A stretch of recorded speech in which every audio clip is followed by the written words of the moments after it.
So, 100 years have passed, and aviation is still, or I'm sorry, aircraft is still the fastest form of travel.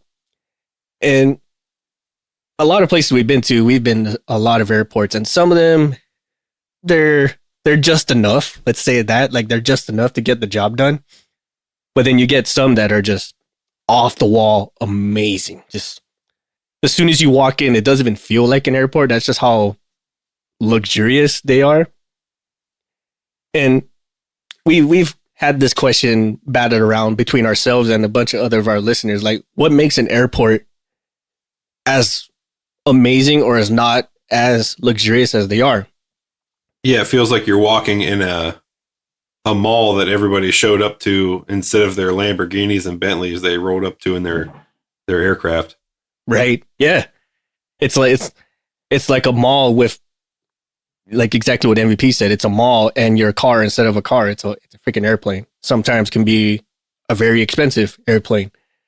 And there's a lot of stuff that kind of goes into what makes an airport an airport. A lot of it has to deal with its location, the weather around the area, and then what's the traffic going to be like once the airport's actually made, right? There's a whole lot of science that goes into like in what ways an airport can face, or how many runways, taxiways it can have, stuff like that. Like that's a whole nother episode in and of itself. But for the most part, it deals with the weather, and then just what's the proximity to other lanes that this aircraft can utilize.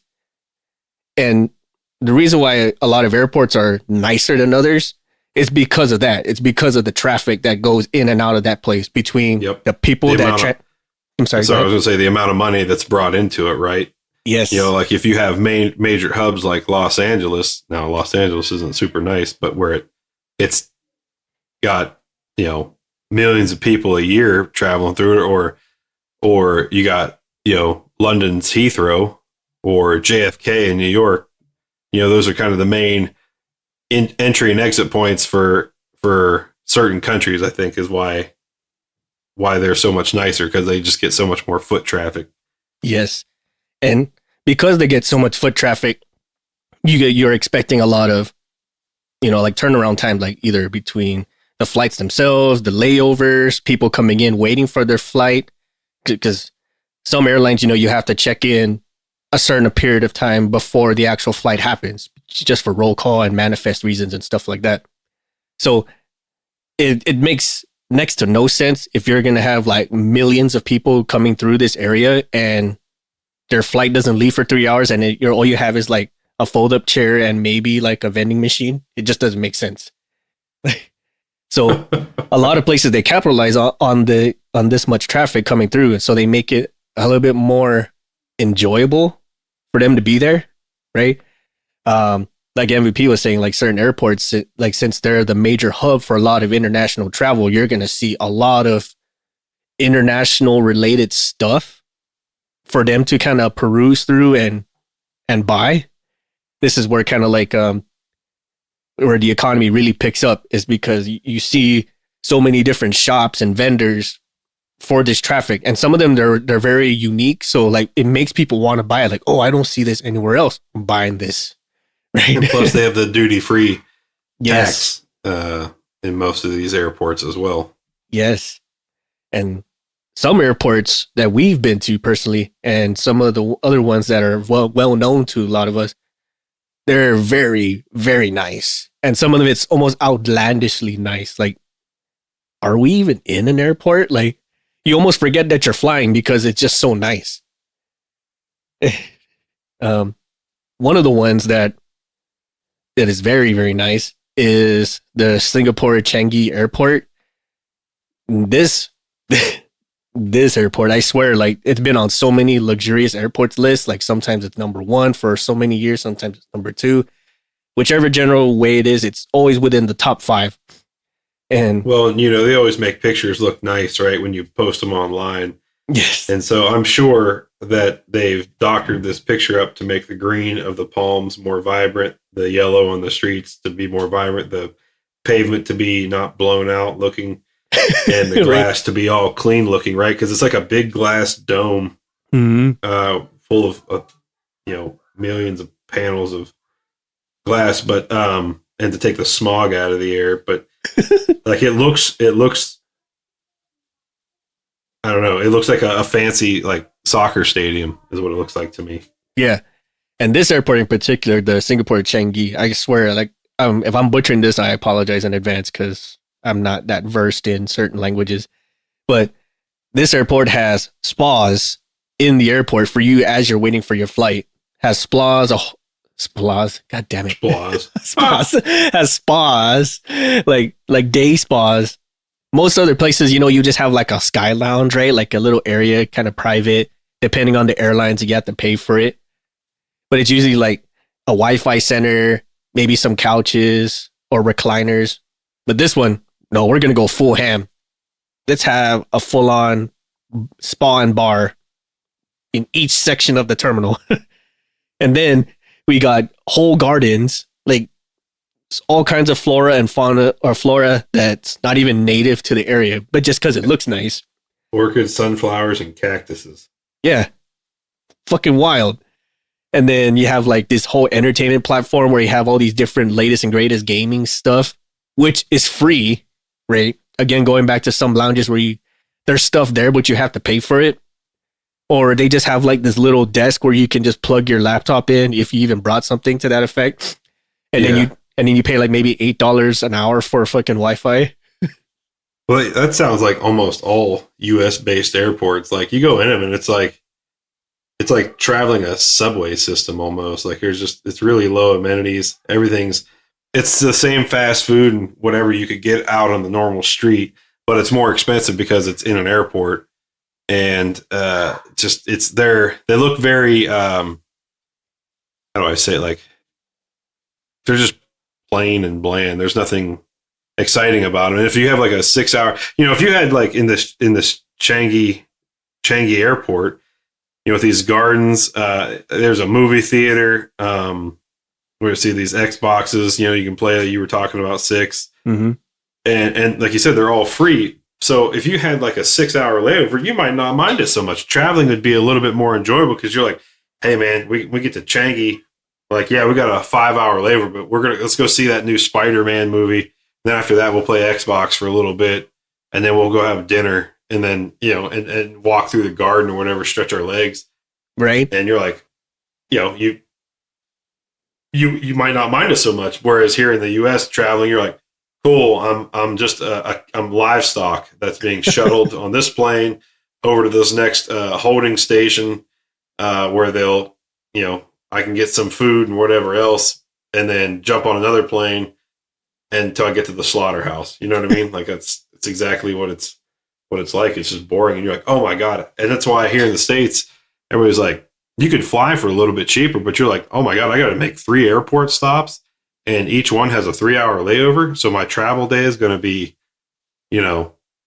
18 hours instead of 5 or whatever it could be. Right. But if you had nice airports to stop through, you might be like, I don't give a shit. Yeah, exactly.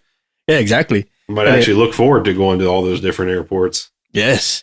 And then it's also dependent on what's around the area too. Like for this Changi airport, it services 60 million passengers a year, right? So imagine that throughput coming in and out, just 60 million people.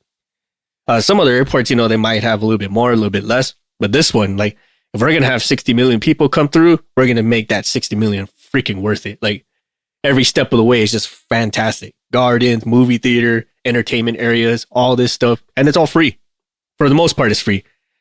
Yeah, and if you're traveling with kids, like that's going to be the toughest thing, right? Is trying to keep them entertained as you're moving throughout the day, praying to God your cell phone doesn't die so they can watch something and leave you in peace. Right. I think the only thing nowadays that most airports can have, which I don't know if that technology is even possible right now, is having like wireless charging. You know what I mean? Like you just walk through the building and your phone starts charging, kind of like Wi-Fi, but it's for your charger. I wonder how that works with pacemakers and everything else. Right. Yeah. That'd be the only hang up. Is like, how is this going to affect me medically? But imagine if like there was like a non-invasive way of charging your phone and you just walk into a building and it starts charging. Like, I think that'd be like the only technological feat that some place like Changi can have. Like everything, we already have all the luxuries of it, Well, let's add in the fact that you just walk about in the building and your phone's charging. It almost makes me want to go to Changi just to see the airport, period. You know, like Singapore, China, let's do it. Like, besides the fact that we're going to a different country, just landing the airport kind of already sets the tone. Like, wow, this is going to be a nice place. Yeah, it'd be super nice. Meanwhile, I feel like here in the States, and I'm not trying to talk a lot of crap on the ones here in the States, but just from my experience, like you talk about, they got these new Xboxes and all that stuff and all these amenities.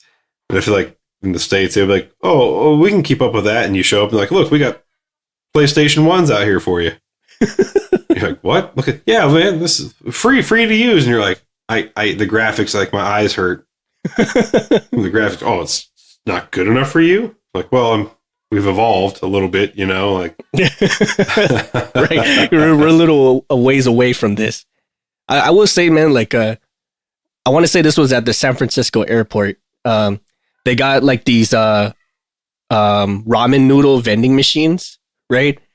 And I'm not mean like some cup of noodle stuff. I mean like some actual like ramen noodle bowls. Like you pick your selection just like you would like a regular vending machine or like a touchscreen vending machine, and then you see like the bowl kind of go through this conveyor belt. It does the hot water and all this. When it pops out, it's like a no shit ramen bowl. I'm like, holy shit, man. That was probably like the coolest thing I've seen technology wise at an airport. Like, oh my God, look at this. Yeah, you actually have like decent food choices to eat from. It's not just, again, like I said earlier, the same fast food or whatever else. You can actually get a real meal. Yeah. And not feel like complete dog shit afterwards. Right. And to be honest, like when you're flying, especially when it's a long haul flight, like say 5 hours or more, that's kind of like what you crave. Like I need some real food, not like something to just shut me up until I get on my next flight. Right. And I visit a bar too whenever I go to an airport, and that's the closest thing to regular food. But even then, it's like fried or some kind of like.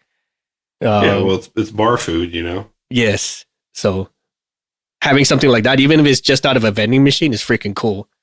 One thing I wish they would do in these airports, and all the ones we're talking about today everything's expensive in them. Don't get me wrong.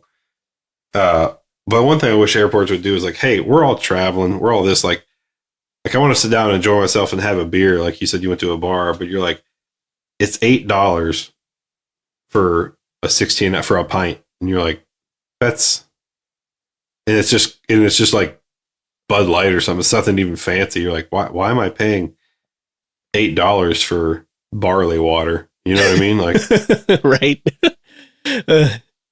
Like I said, that's why it's also stressful when you're traveling, because you're like, okay, I spent a lot of money on the plane tickets and everything else, and there's not a lot of amenities here. And okay, I went to the commissary, so to speak, and bought a bottle of water that was $6 and a bag of Chex Mix or whatever, and that was $5, and so people like starve themselves or whatever as they're traveling, so they get headaches, they're not feeling good because they haven't eaten, but they don't want to spend that additional money, like where you travel. Like, God, I don't want to spend $150 today just to fly from here to there, 100 just to eat.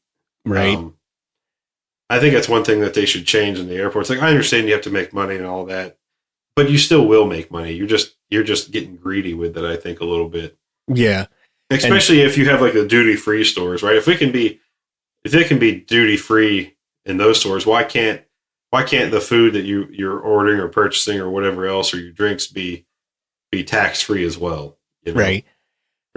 And that's something like you always have to factor into. Like, well, I'm traveling, I'm going to here, so like, well, let's throw in an extra $500 in our budget for the stoppages we're having in between these airports. You know what I mean? Like, yep. Let's see, there's 5 of us. That's like $60 per. So, well, then depending on how many stops we have, that all adds up. Yeah. And so this was Singapore Changi. I think that's how you pronounce it. I swear. If I'm butchering this, somebody please just politely correct me. The second one here that I've been to, or it's in a similar area in Asia, is the Incheon International Airport in South Korea. Is that really how you pronounce that? Incheon? Incheon? I think so. I would have said Incheon. Yeah, I think Anyways, You're probably right. Yeah, I think it's Incheon. I'm sorry. I'm sorry again, everybody, if I'm messing this up. I'm sorry. But Incheon in South Korea, I mean, South Korea in general is just technologically freaking amazing, right? Like you hear of any sort of technology nowadays, especially like say Samsung, all comes from South Korea, and it's nice, nice. Like they got so many different technological advances or and stuff that's available for the general public. It's just mind blowing. And then especially now with the South Korean craze that's coming out this way, it's slowly trending in all of our um, digital stuff. Like say Netflix, there's a lot of South Korean stuff. Manga magazines or manga comics is having a lot of South Korean influence nowadays. Music. Music, yeah. K-pop. Every time I hear South Korea, that's the first thing that pops in my head is K-pop. Yeah, I mean the number one band in the world, if you want to call it that or whatever it is that BTS group, right? Oh, that's right. That's right. So with Incheon, right, it has a again with a lot of these luxurious airports, any major airport really, they'll have like bits and pieces of the culture that of the country they're in. So like with Incheon, there's like a big cultural center in there. There's like parades of like Korean parades, museums, cultural centers, like different pieces of art scattered all around the airport, like just really immersing you into the fact that you're in Korea and this is our culture. Yeah. Look, this one says small classical concerts. Like that's pretty cool. Yeah, you know, like when you show something to do when you go there, like you're there, you can learn something and see and experience something. Like when you say, "Man, you know, I stopped in the airport in this country, but I didn't get to leave. So I didn't get to experience the culture." They bring that culture to the airport, so you can at least get a small dose of it while traveling through, even if you're not staying. Yeah. So like, oh, you're in this area, come see some of the stuff. So like, if you ever want to come again, it'd be a reason to stay. Like, thanks, man. That's freaking great. And especially like you were saying, like you have these cultural centers, you have these cultural parades, just like really immersing you into what's happening in that area. Granted, some of it is very touristy and it's not that bright and fancy, but still, you know, like you got a happy tourist who wants to stay. That means more awareness and livelihood for your area. So it's just you know what a classical Korean parade is? I don't know what that is. I'm asking out of general curiosity. Like, is it just like so? You know, here in the States, growing up, parades were like tractors, fire trucks, convertibles, people walking up down the streets, a band marching and playing music, that kind of stuff. That's what a parade is to me. So do they have something similar, but very obviously Korean culture based that marches through the terminals and does that stuff? Or I'm just curious. No, that's a good question. I'm not too sure myself. I mean, I would assume yes, but I'm not sure myself what that would look like. Most times when I hear a cultural parade or Asian cultural parade, I'm thinking like dancers with the ribbons and the drums, and depending on what Asian culture you're in, they'll have like the dancing dragon and stuff like that. Gotcha. You know, that's what I think. And if we're way off based on this, please by all means, like give us your input. Tell it if you've been to this airport or you've been to somewhere similar and they have cultural parades. Like, let us know like what exactly happens, because that'd be yet another reason for us to want to go there because I want to see it. You know, right? And it even says they have 2 observatory floors. You can view the Osong? Osong Mountain. So that's kind of cool, right? Because you actually get to see more than just what we typically see from the windows of an airport, which is A, the ramp, and B, the runways. And you might see some tiny specks of buildings off in the distance. But really, it just kind of looks like gray waste from all the concrete. Right. So if you could get up at an elevated level and look out beyond, like that's pretty nice. That's nice. A cool touch.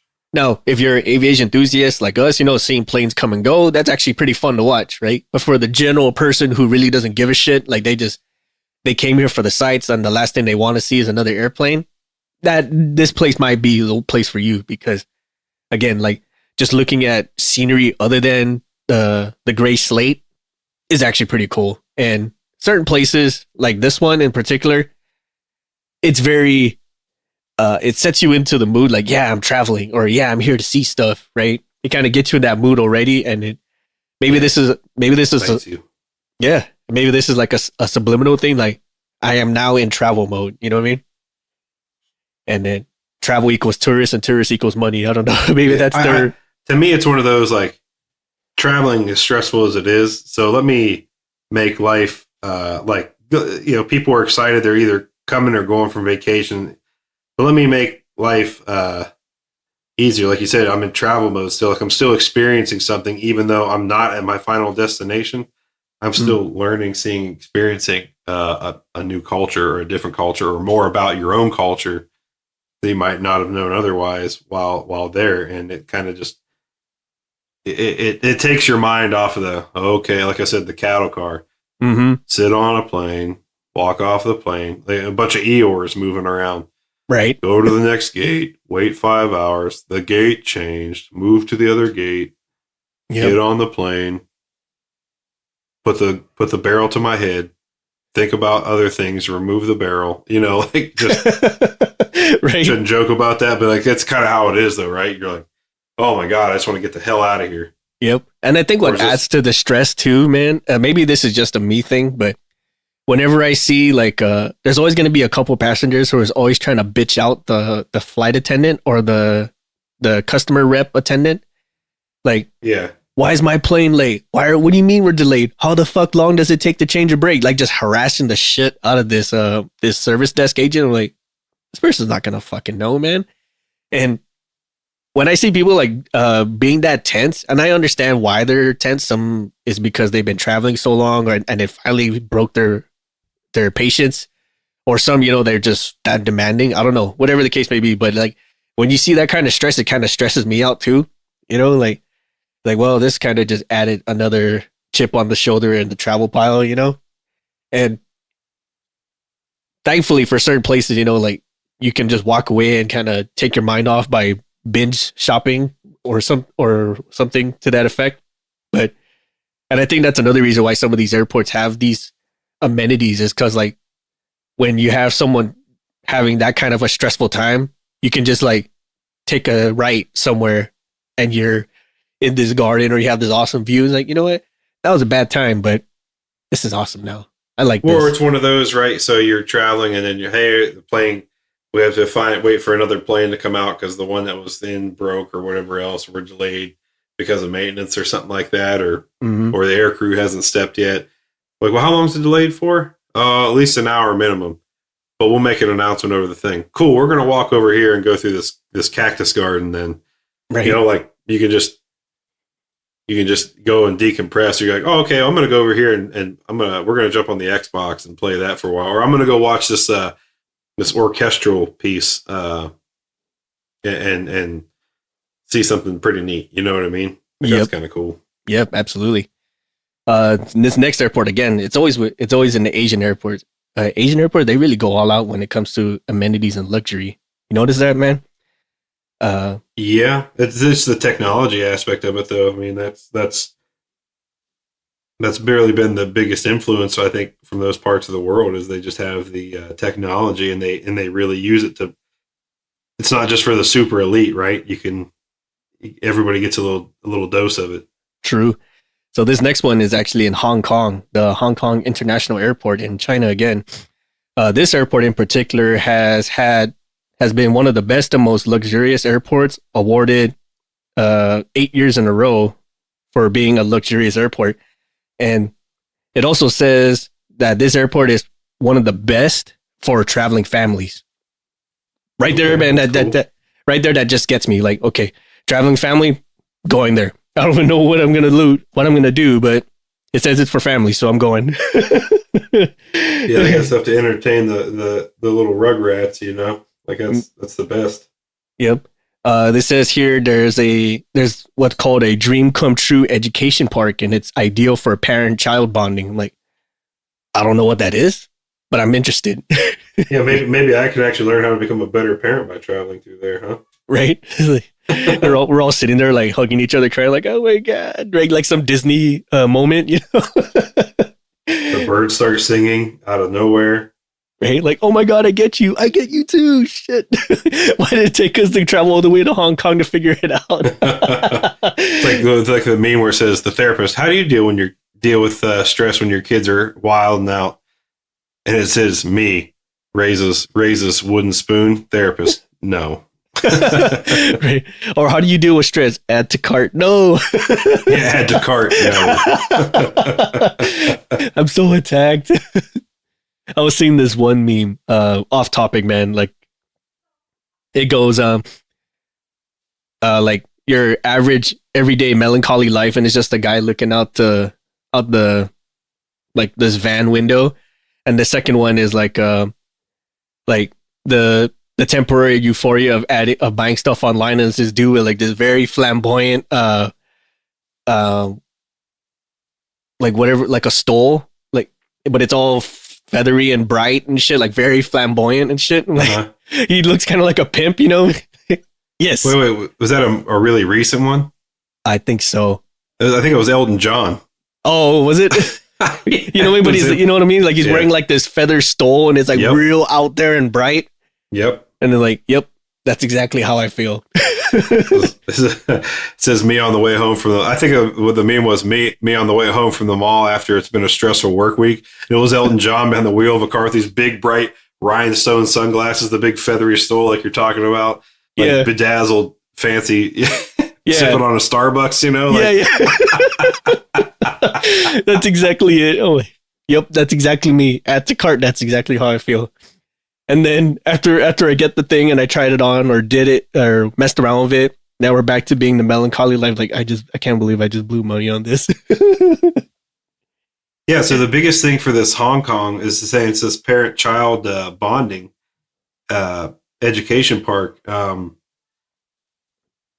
It says wait for your flight and communicate with your child at the same time. It's 9 art, cultural, music galleries, and museums. So you can also go through and learn a little bit more about China's culture and history. Mm-hmm. But I think the biggest thing is like when you get there, you're like, okay, got a 3-hour layover. Let's take the kids over to this education park and see what this is all about, you know? Yeah. So very big on families. I get why that one's has won 11 years or 8 years in a row. And it says in the years it didn't win the most luxurious, it was either second or third. I mean, so it's always been up there. Yeah. I mean, imagine, man, like having a museum in an airport. Like most airports that I've been to, minus these ones that are very luxurious, their air quote museum is just like a row. You know what I mean? Yep. It's just like a row of portraits or a row of plaques, maybe like a bust, like a bronze bust of something. And it just has like a little words here and there. And like, well, that's cool. Yeah. Set right in the middle of the aisle as you're walking, or the gateways as you're walking. Yeah. And you may or may not stop to read it. Right. Or like it's like this very tucked away in the corner, is like not very well lit. So like you got to kind of actually know what's there to go and check it out. You know what I mean? Yep. So like, oh, well, that's cool. I mean, like it's kind of wells away from my gate, but. Well, yeah, I was going to say that's the one nice thing is at least these airports we've covered so far put something in every terminal. Mm-hmm. Whereas like, hey, visit Terminal A, to see this museum. And you're like, cool, I'm in Terminal D though, and I got to take the train all whole way around the airport with multiple stops to get to that one, in hopes that I make it back in time for my flight. So yeah, no, no, right? Oh man, this next one, we're kind of departing a little bit from Asia. This is the Hamad International Airport in Qatar. If you've never been, everybody, Qatar is freaking nice. Nice. Yeah, Qatar is muy elegante, as they say in Espanol. It is choice. If there's a place that I would go to, Qatar is definitely one of them. Just Qatar in general is freaking nice. So as far as the Hamad International Airport, this place has been awarded a rare 5-star airport award. Now, I don't know the scale it takes to get to 5-star, but knowing the fact that it's in Qatar, it kind of already spells it out for me. Like, you got to be a level upon levels for this one. It has for this airport. It says it here has 10 art galleries spread throughout the airport. They can take pictures for free, and it has a special lounge for unaccompanied minors with snacks and another amenity. Right? Yeah. Right? Snacks. Kids wait here for 4 hours. Right? Snacks, video games, play areas, a spa. Not spa, everybody. I'm sorry. I'm not going to let that down for my own self. Spa. Let's go to the spa. Yeah, a spa, swimming pools, a fully equipped gym, hydrotherapy pools, squash courts. Like, sign me up. Dude, can you imagine getting in there like you would purposely almost set up your layover to be 8 hours just because you're gonna stop in, you're gonna like, all right, we're gonna get there, we're gonna go play squash for a little bit, get a sweat on, we're gonna go jump in the pool, do a couple of laps, we'll take on some hydrotherapy. Once we get done with that, we'll hit up the spa, right? Get cleaned up, get out, feel good, we'll go get some food, chill and play some video games until it's time to board the next one. Right? Yeah. Just by going there alone, like, wow, this is actually really nice. You think you're in a hotel at this point, right? Like, all right, everyone, we're here in Qatar, right? Yeah, you're in a resort. Yeah. Like, you almost forget, like, oh, we have a hotel reservation, right? You're just spending the whole day at the airport. Like, well, our check-in to our airport is not for another 6 hours, so I guess we can just blow it here at the airport. Just make, as soon as we land, like, all right, let's go to the hydrotherapy, Yeah, again, you wouldn't even be mad if your flight got delayed or canceled. You'd be like, oh, man, that sucks. Anyways. So, squash game at 7, guys? Yeah. So, let's go get a hotel room and then meet back for squash. Right. And anyway, then 10 art galleries spread out throughout the entire airport. That's amazing already.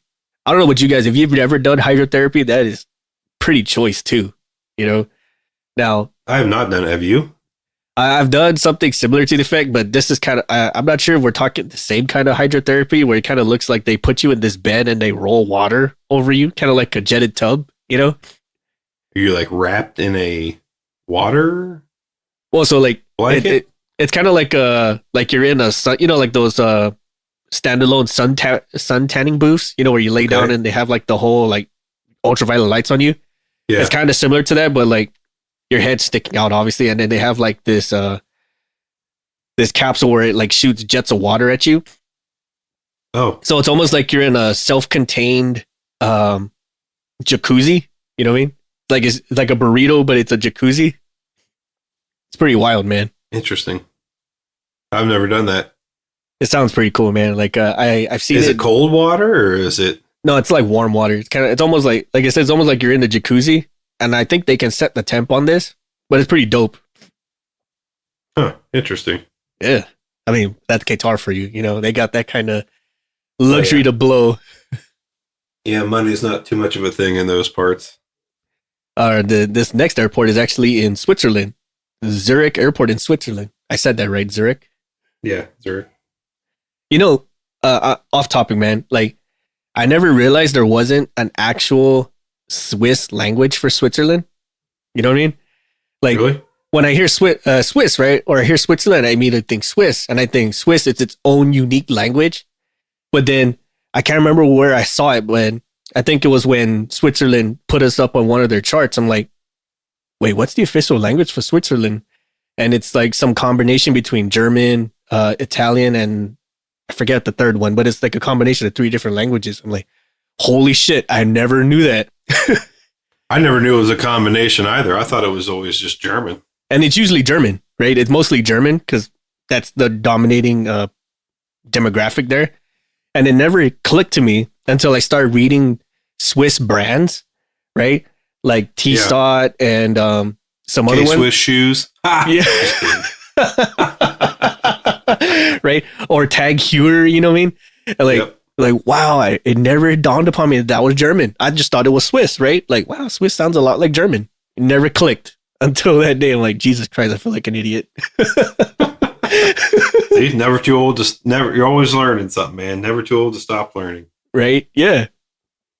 But, like most things in Switzerland, I relate to like stuff that's like extremely intricate and fancy, like watches for one, or clocks, chocolate, stuff like that, where like they get real into the details of stuff. Yeah. So like like with the Zurich airport, I mean, I can only imagine just how off the top or off the wall it is, right? Like 3 runways and 3 terminals. This area serves 80,000 passengers a day. A day. God dang. Holy cow. Wow. I mean, even all the other airports we've talked about this far only had two runways. Yeah. And then this one has 3. Now, I'm almost certain the other, maybe Zurich's big enough too, but like maybe to handle a 787 or something like that. Mm-hmm. Maybe Zurich can't handle the largest jets in the world yet. I don't know. I would imagine it could though. I mean, I hope so. And it says here it has 80 stores, 80 different stores within the terminal or within the airport. Like, I don't know what you, but 80 is a lot. And it when you go through some airports, it may feel like a lot, but most of them, they're like kind of like just aisle vendors, you know, like it's not like an actual store, or it's usually like one huge store. And it feels like there's different ones just because of how it's separated. Mm-hmm. And it says here too, like Zurich has the best baggage delivery in the world. Yeah. You ain't getting that here from some of these U.S. airlines. You call them like, hey, you guys lost my bag. And you're like, you just get pretty much the sucks to suck nerd. I remember there was this one, I think it was a travel podcast that I was listening to where they cheat the system whenever someone says they lost their bag. So they'll put one of their phones or like one of their iPods or whatever in the bag. And so like they'll do that Find My Phone feature so they know exactly where their baggage is. Uh-huh. And then this same person went to the baggage claim, say, hey, you lost my bag. And they said, like, oh, it's on the next flight or some shit. And they did the Find My Phone feature and it was in the airport. But it was in the wrong terminal or something like that. Like, oh my God. I was like, oh, damn. I mean, that's pretty smart to think about that. That is smart. I'd be afraid like my phone would die or something or whatever. I would, you know what I mean? Right. Yeah. Whatever other piece of electronic, unless you had those long life batteries or connected to a power strip. True. Very true. And some of these bags nowadays, they have like these built-in chargers. I don't know if you've seen something like that. Oh yeah. But then again, these air cooled chargers are just like, again, just a long life battery and it just has like a plug to it. But even Sir, still, are you charging your suitcase? I am, in fact. Yeah. Or have you seen those suitcases, man, that turn into a scooter? Oh, I think those don't have a powerful enough motor to drag my fat ass there. You know how people were zipping around on those things? So mine would have the electric motor going, trying. It's like one of your Power Wheels, the kid's Power Wheels is about to die. That's what mine would sound like. Same here. You know, it's like, you need to charge your luggage. And like, it is charged. I'm just, shut up. Moving along like one of those like you said, Power Wheels. You start rocking it forward, like when you're trying to make it go faster, you know? Right. But those are cool, man. I remember the first time I saw one, I'm like, what is that? This guy is zipping along. And for certain airports that are super huge, that's convenient, right? Oh, yeah. I mean, imagine that, man. You have your carry-on and just like zipping along. Yep. Oh, screaming right down the terminal at hell yeah. 8 miles an hour. But then that's when you have like those escalator belts that just go forward. They don't go up or down. They just go forward.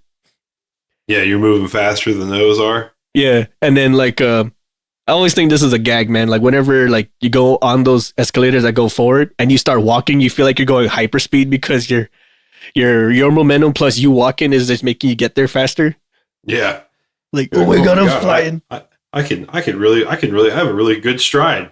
And I don't in real life. For those who don't know me or haven't seen me, I've got T-Rex arms and stumpy legs. So a 10 on most ladies' charts, if you know what I mean. I know exactly what you mean. I'm the same way. I'm sorry. Okay, so last one for this bunch is the Dubai International Airport. Now, again, this is about the same level as Qatar. Like, you go to some place like this, you know it's gonna be money, especially somewhere to show out for sure. Especially somewhere like Dubai. Like, everything about Dubai is just off the chart. Like, I remember when I went through the first time, there was a vending machine with Lamborghinis and Ferraris and Porsches and stuff in it. like it was a vending machine. Like these cars are in there on a turnstile, and they're just rotating, and you just swipe your card and take the car home. I'm like, holy crap! Yeah, it's kind of like Carvana for us, but instead of used beaters, it's freaking like $20,000 or $200,000 or more cars. Yeah, Bugattis and stuff in there. Imagine, well, you know when their police cars are Bugattis and those like six-wheeled Mercedes trucks and stuff, like they're gonna go out. Oh, most def. And it says here for Dubai International Airport, they handle about 83.6 million visitors.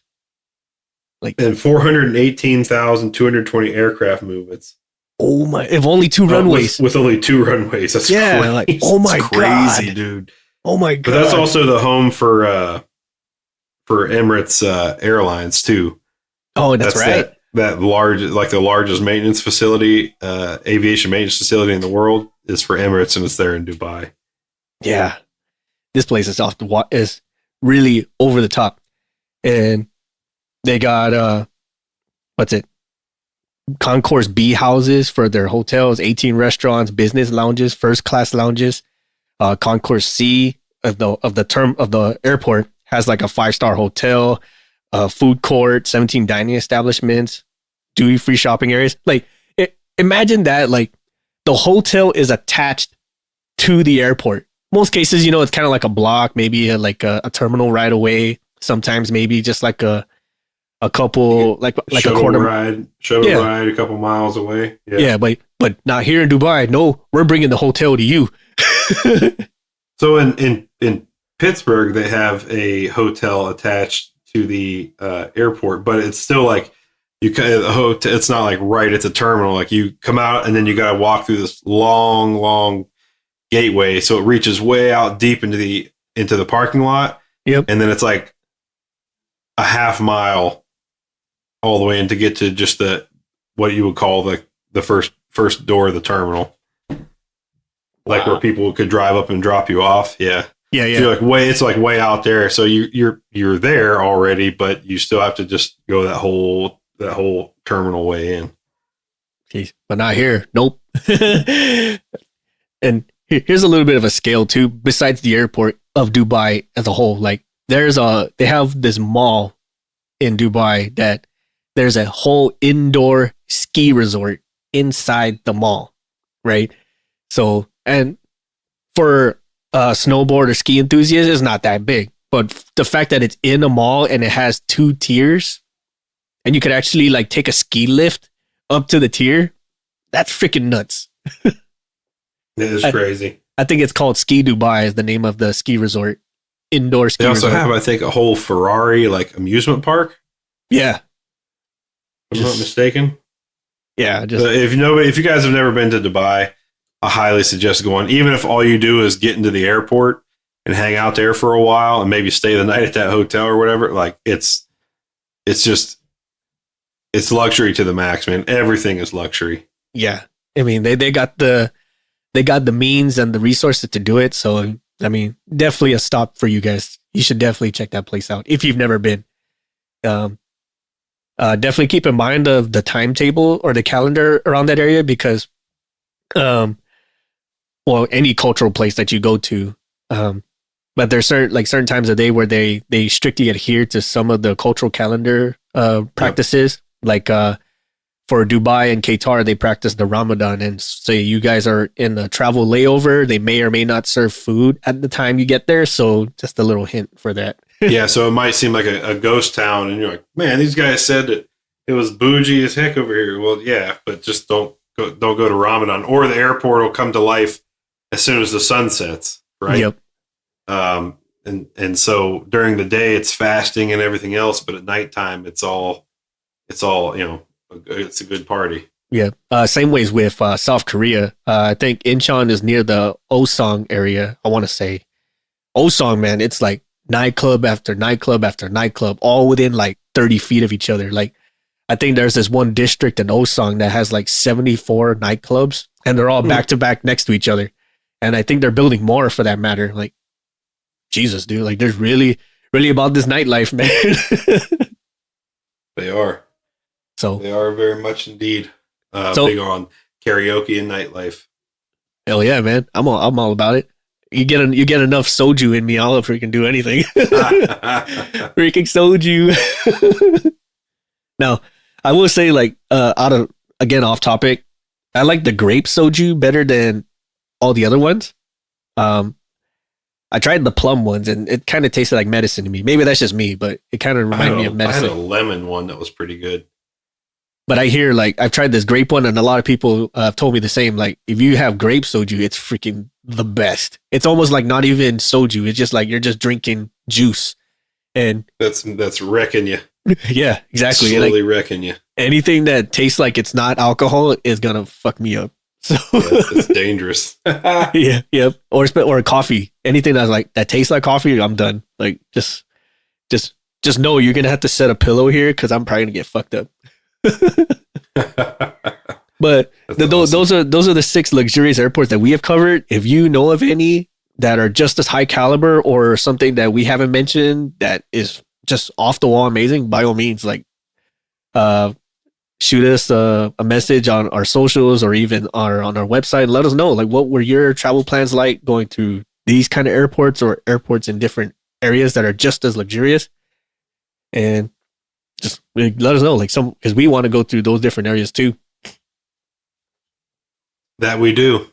Would love to actually go to like each of these airports and set up like a little booth or whatever while we're there, and then do like just a live recording from like just sitting inside the terminal on a normal day of travel. I think that'd be so much fun. Most def. I'm so, like, especially with travel slowly starting to open its way back up and having a little bit of normalcy, it's starting to give me the itch. Like, okay, it's time to travel again, man. Like, I really want to hit the road. Go see something. Right. Like, hit the road, hit the skies, hit the water, something, man. I'm all about it. Heck yeah. All right. Do you have anything else, man? Like closing statements? Nope, you hit the nail on the head. Some airports are fancy, some are not. I hope you all get the chance to travel through a fancy one time to just see what it's like. Don't base everything off of like some of the ones here in the States. Most definitely. Is all I can say. Most definitely. Or some of the ones that I've traveled to abroad, but in not so nice places. Right. Exactly. I know exactly what you mean. Some of them pretty rough.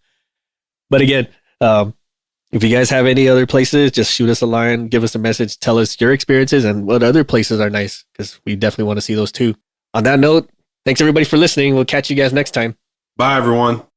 We'd like to take this time to thank our patrons for supporting our show and allowing us to continue to make episodes, maintain our gear, and create merch for all of our listeners, with special thanks to Erica Lamont, Chris Hawkins, Ryan Frushauer, Dan Schubert, Jenny Dignan, and the ladies of the Dick Talk and Mimosas podcast. Thank you all so much for your support and patronage. Visit our shop at cancelformaintenance.com and grab some swag to show off both your support for us and your prowess as an aircraft technician. If you have ideas for the show or you'd like to be a guest on the show, visit our contact us section and send us a line. We will do what we can to get your ideas or yourself on the show. You can also follow us on social media, such as on Facebook at Cancel for Maintenance, Instagram at Canx, that's CANX for Maintenance Podcast, or on Twitter at CXMX Podcast. Check out some of our affiliates like Rockwell Time, where they make both rugged and classy watches to fit your lifestyle. Use the code CX4MX and save 10% off your purchase. Support us on Patreon. Our patrons get exclusive perks such as access to our Discord, discounts and early access to merch, special patron-only episodes, and so much more. Thank you again so much for listening, and we'll see you next time.